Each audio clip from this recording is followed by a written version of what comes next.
I dërguari sallallahu alaihi wasallam është shëmbëltyra universale. Edhe umata me thonë shëmbëltyra më universale, po nuk po jap vetës drejt me e shti ngarë dhe në konkurrencë me pejgamberin sallallahu alaihi wasallam kërkend për njerëzve. Ai ishte shëmbëltyrë në sjelljen e tij me të gjithë.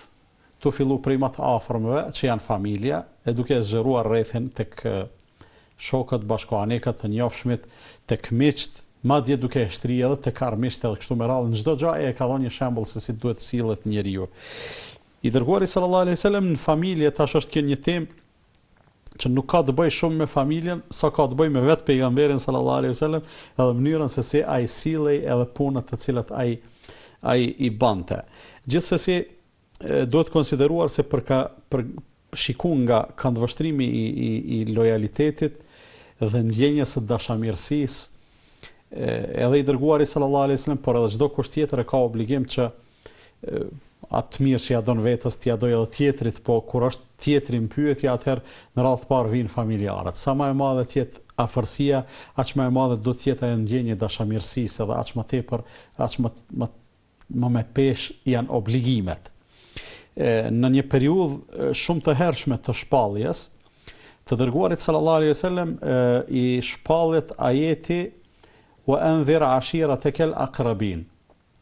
Dhe tërhiqu vërejtjen familjarëve të tu më të afërt. Është fjala për fisin e gjan, tash për komplet fisin, ata të cilët janë më të afërt e ti, fillo ata me i thirrë në fe, fillo atyre me ju tregu se cili është besimi i drejtë edhe cila është rruga e drejtë, dhe i dërguari sallallahu alaihi wasallam për asnjë çast nuk u hamend, domethënë për ta vepruar edhe për ta përkthyer në praktik këtë urdhëres hyjnore.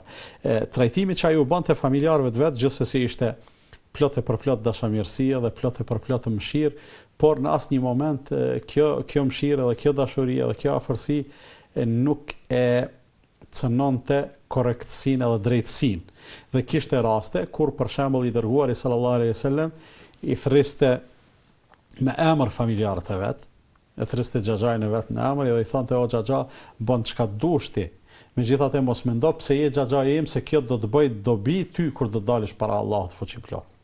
E thiri madje edhe bien e vet Fatimen radhiyallahu anha, të cilën e donte atë shumë, edhe i tha oj Fatimja e bija e Muhamedit, bëj çfarë të duash, mirë po mos mendo se pse un jam babai yt, kjo mundet me t'i zgjidh punët ose problemet ose kështu me radhë. Me një fjalë me këtë sigur donte t'u thonte se sidoqoftë njeriu mbetet peng i përgjegjësisë personale. Edhe nuk ka mundësi që njeriu të lirohet nga përgjegjësia personale me meritat e tjetrit, qoftë ai edhe vllau, babai, i afërti, nipi e kështu me radhë.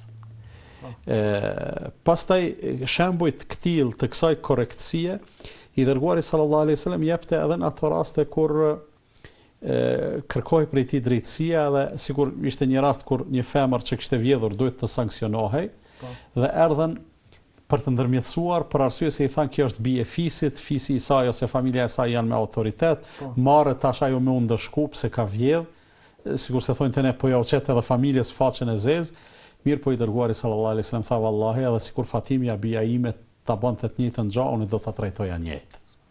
Me një fjalë këtu e sheh se është e vërtetë që pejgamberi sallallahu alaihi wasallam donte familjarët e vet, mirë po për te e vërteta dhe drejtësia ishin privilegjante ata në gjykim. Përkundrazi.